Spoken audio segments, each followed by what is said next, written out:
Oleh sebab itu, sampai saat ini belum ada penghentian penyelidikan. Kalau memang dianggap ada dan dipaksakan, berarti itu ada pelanggaran Perkap. Konstitusi dilanggar. Ya. Satu. Kemudian undang-undang dilanggar. Perkap dilanggar. Perkap dilanggar. Bagaimana ini penegakan hukum? Apa kata dunia? Dengan melanggar hukum. Oleh sebab itu kalau dikatakan penyelidikan selesai, itu nggak bisa. Karena penyelidikan itu tidak diatur di KUHP.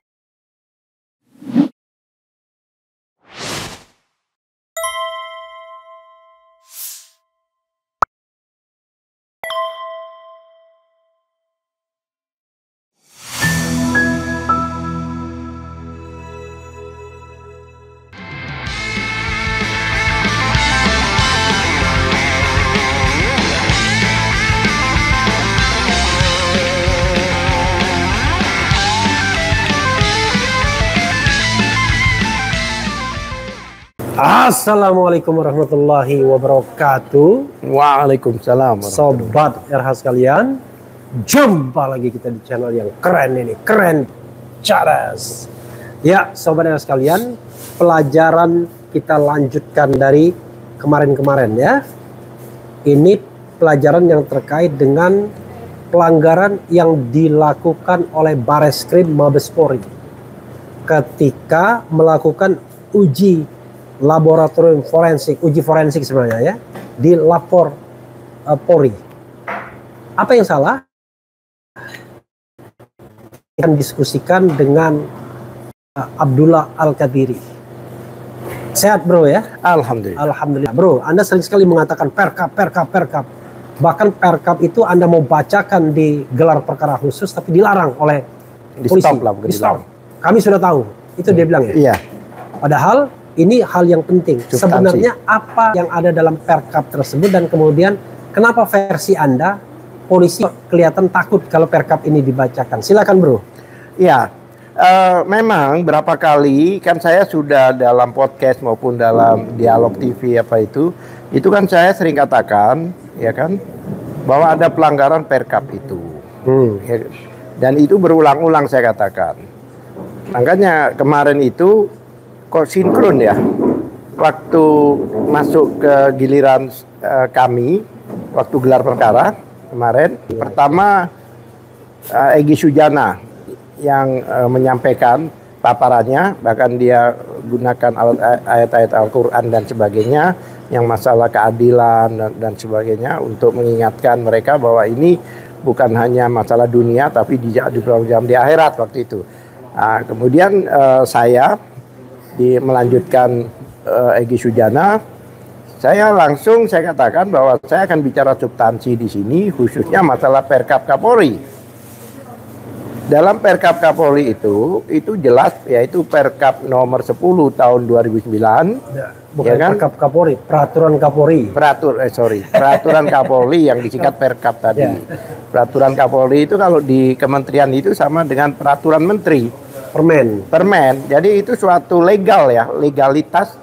Jadi bukan sesuatu hanya prosedur, tapi itu sesuatu yang sudah merupakan perundang hierarkis di dalam hierarkis perundang-undangan. Norma hukum itu. Norma hukum. Ya.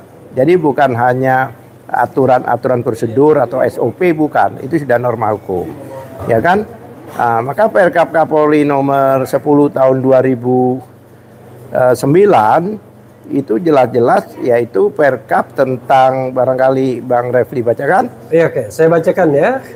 Peraturan Kepala Kepolisian Negara Republik Indonesia nomor 10 tahun 2009 tentang tata cara dan persyaratan permintaan pemeriksaan teknis kriminalistik tempat kejadian perkara dan laboratoris kriminalistik barang bukti kepada laboratorium forensik Kepolisian Negara Republik Indonesia. Intinya adalah minta pengujian laboratoristik kepada Puslapfor. Silakan. Terus ya. Di situ itu memang ada ketentuan. Memang di laboratorium itu fungsinya untuk menguji barang bukti, khususnya di laboratorium itu dari unit-unit yang meminta. Termasuk barang bukti itu terkait dengan tindak pidana ya. Termasuk biasanya juga dari Bea Cukai, kemudian dari Kejaksaan. Dalam hal ini, dalam penyidikan polisi ini, penyelidikan dan sebagainya ini, itu adalah dari penyidik. Penyidik mengajukan permintaan secara resmi ke LAFORS, Laboratorium Forensik. Resmi itu, formil. Dan itu ada syarat-syaratnya. Nah, itu mungkin dibacakan, nanti saya jelaskan. Pasal berapa syaratnya? Pasal 10. Jadi saudara sekalian ya, dalam Perkap nomor 10 tahun 2009 ini ada tata cara permintaan pemeriksaan laboratoris kriminalistik. Barang bukti adalah sebagai berikut, pasal 10. Jadi ini barang bukti yang terkait dengan tindak pidana kriminalistik ya, sifatnya. A.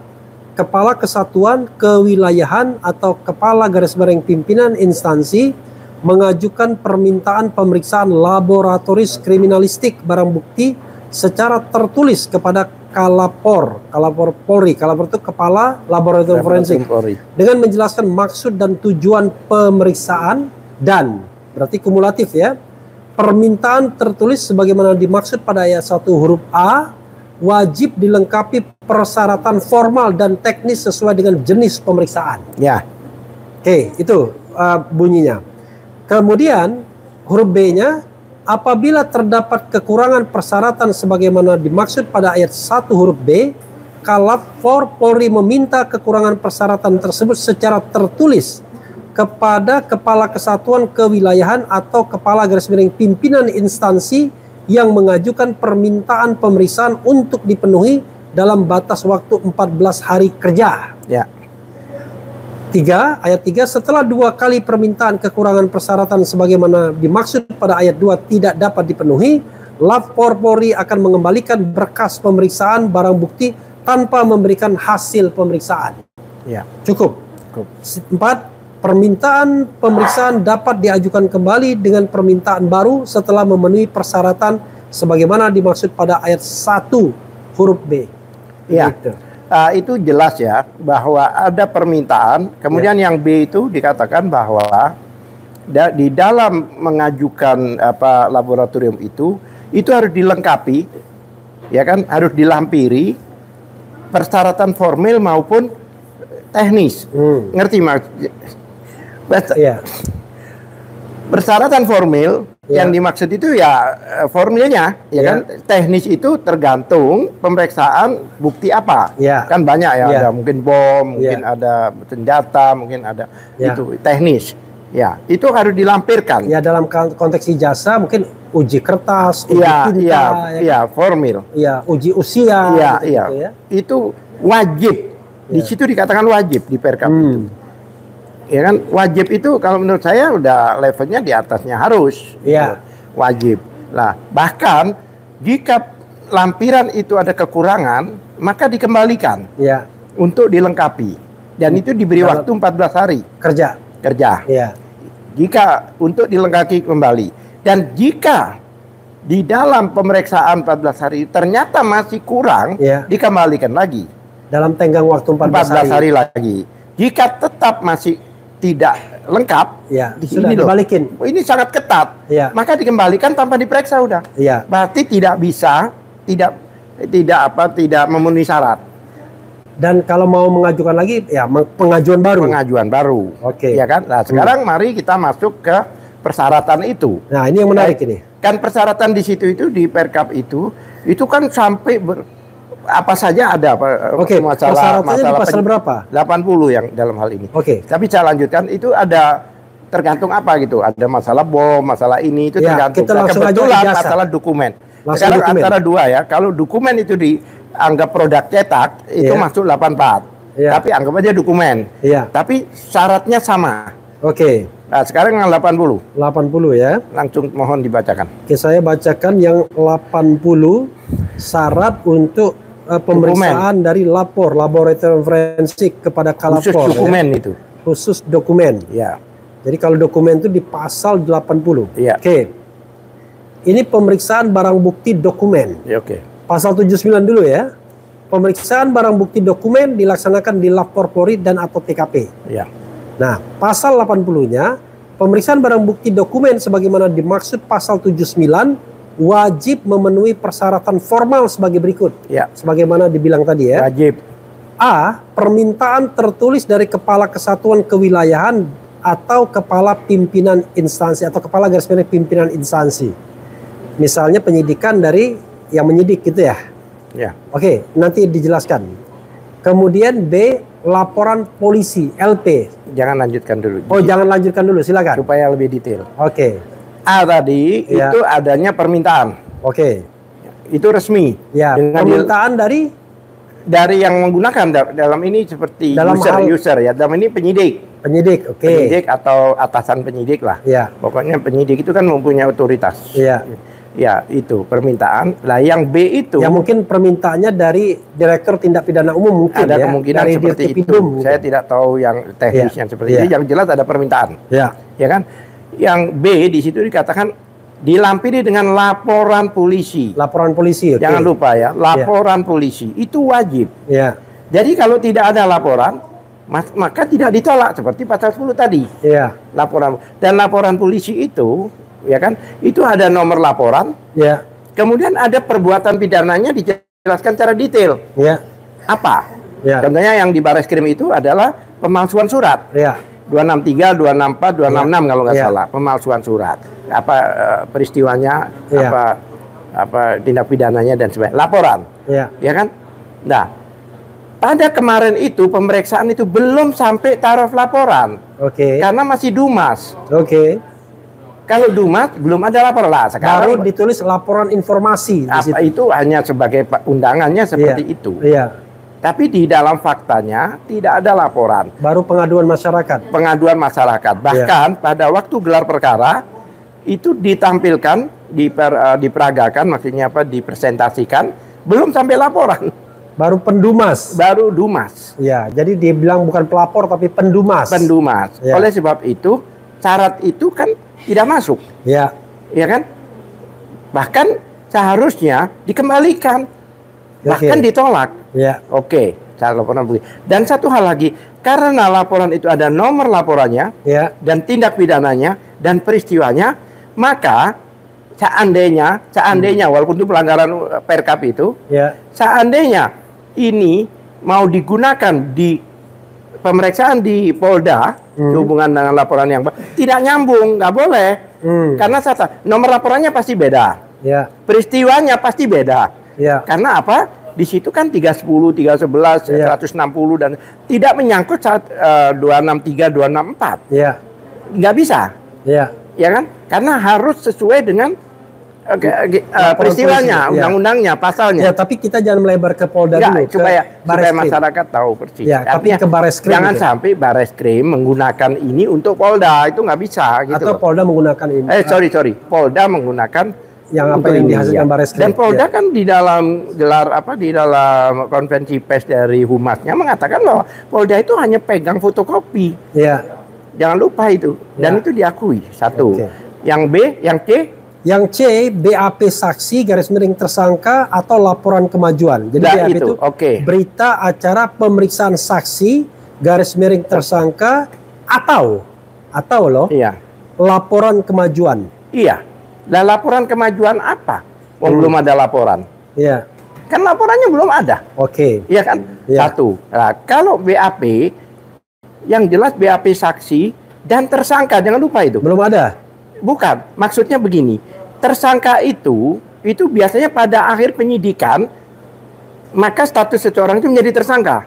Ya. Mengerti maksudnya? Jadi pemeriksaan laboratorium itu bukan di awal tapi di akhir. Karena apa? Salah satu syaratnya ada pemeriksaan tersangka Ya. dan saksi-saksi. Sedangkan itu di awal, di dumas lagi. Ya. Ya kan? Kalau laporan kemajuan, laporannya tidak ada, kan begitu. Iya. Nah, oke, lanjutkan.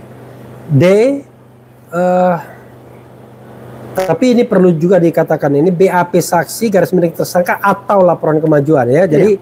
Jadi bisa BAP saksi, bisa BAP tersangka atau laporan kemajuan. Nah, dalam konteks ini BAP saksi belum ada, Ya, BAP tersangka belum ada, ya. laporan kemajuan belum ada juga. Egy Sujana sebagai pelapor itu belum pernah diperiksa. Ya. Kalau yang diperiksa saksi-saksi seandainya, itu kan bagaimana di dalam KUHP ya, khususnya di pemeriksaan pengadilan, itu yang diperiksa pertama kali adalah saksi pelapor. Iya. Ya kan? Nah kalau pelapornya aja belum pernah diperiksa dan sudah mengirimkan surat bahwa dia sakit, bahkan waktu itu dirawat di Malaysia kan? Iya. Nah kan seharusnya ditunggu kan? Iya. Tapi ini kan enggak, ini kan serba cepat. Iya. Kenapa serba cepat? Ya kan? Walaupun demikian, ya kan? Iya. Tetap aja diproses. Ya ini kan perlu dipertanyakan. Yang berikutnya? Berikutnya adalah berita acara barang bukti. Tahu ya, Ya. tapi ya sekarang saya ambil yang penyitaan. Barang bukti itu harus disita, Ya. ya kan? Penyitaan itu kalau menurut pasal 1.16 KUHP, Ya. ya kan? Yang namanya penyitaan itu untuk proses penyidikan.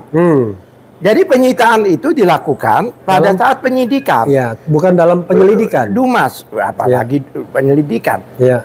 Itu di dalam Perkap Kapolri dan sebagainya dimaksud penyelidikan karena di dalam KUHP nggak ada penyelidikan. Ya. Penyelidikan itu adalah baru mencari ada tidaknya tindak pidana. Ya. Ya.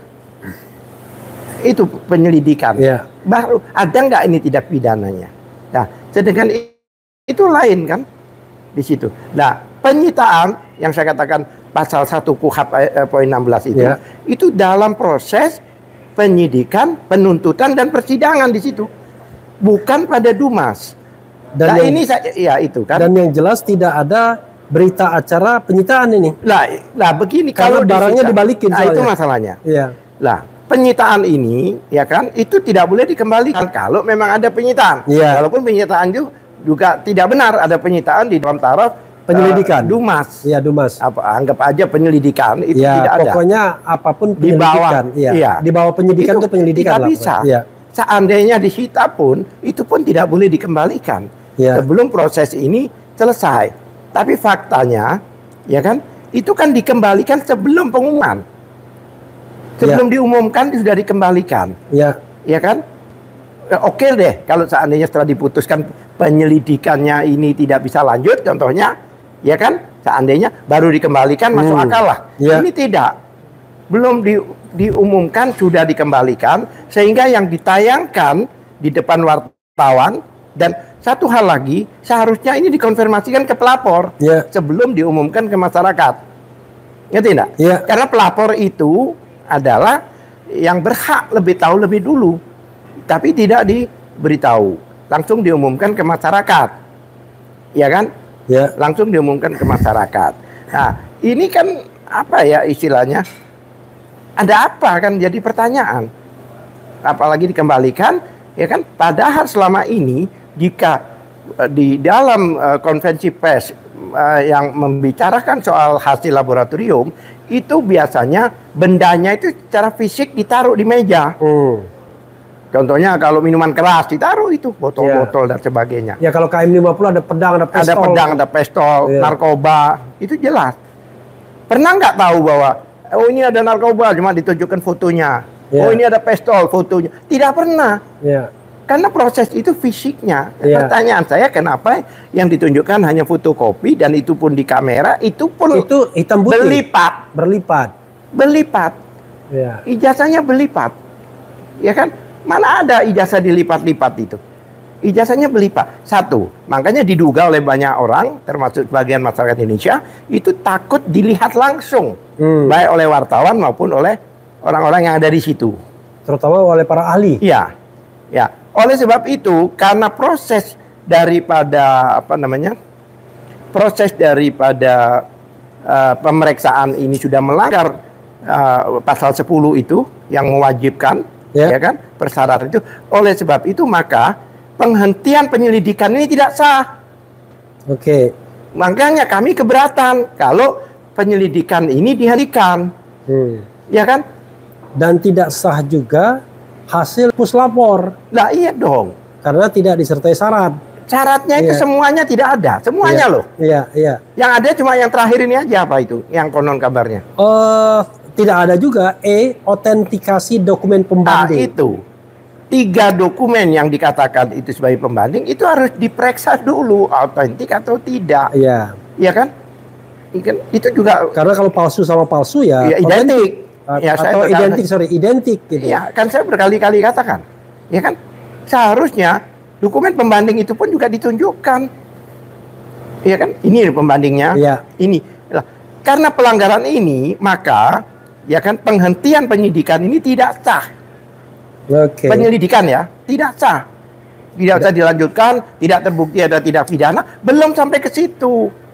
Dan lebih dari itu, Karena proses pernyataan bahwa dokumen itu identik atau dokumen ijazah itu asli itu tidak sah juga. Ya, masalahnya begini, kalau masalah identik oke lah di situ seandainya kita terima, tapi untuk asli itu di pengadilan. Kenapa? Di pengadilan itu 184 KUHP itu ada bukti surat. Ya. Ya disitulah dibuktikannya nanti. Nah kalau gitu untuk apa bukti surat di situ? Kalau surat itu sudah di penyelidikan sudah tidak ditampilkan, mengerti ya? Seperti itu kurang lebih. Jadi intinya, ya kan? Oleh sebab itu sampai saat ini belum ada penghentian penyelidikan. Kalau memang dianggap ada dan dipaksakan, berarti itu ada pelanggaran Perkap. Oke. Jadi bayangkan ya, konstitusi dilanggar. Konstitusi. Ya. Konstitusi. Iya, konstitusi. Okay. Whatever lah. Konstitusi dilanggar. Ya. Satu. Kemudian undang-undang dilanggar.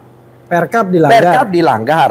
Bagaimana ini penegakan hukum Apa kata dunia? dengan melanggar hukum? Ya.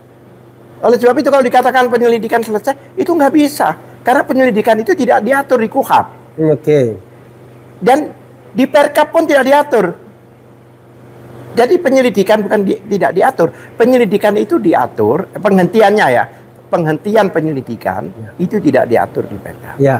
Adanya di mana? Di surat edaran Kapolri nomor 7 tahun 2018. Surat edaran untuk penghentian penyelidikan itu. Oke, Ya. bro, a closing statement. Ya sekarang dengan carut-marut seperti ini, seharusnya stakeholder di negara ini itu harus apa ya? Jangan tinggal diam gitu loh. Seperti DPR atau mungkin presiden ya, pemerintah dalam hal ini ya kan. Ini kan apa ya? Satu peristiwa yang sebenarnya harus dihentikan gitu loh. Kalau penegakan hukum dibiarkan seperti ini, negara kita ini bisa ya di mana-mana melanggar hukum seolah-olah tidak. Padahal dari dulu kita katakan bahwa di Indonesia ini adalah menghargai supremasi hukum kan. Hukum adalah di atas segala-galanya. Ya. Oke, terima kasih saudara sekalian ya. Ini pembelajaran bagi kita bahwa hukum itu sekali sudah disahkan ya, diundangkan, Anda harus patuh. Nah, kecuali kalau diubah. Nah, karena itu ini Perkap ya, Perkap harus ditaati. Itu saja. Wassalamualaikum warahmatullahi wabarakatuh. Waalaikumsalam. Keren cadas.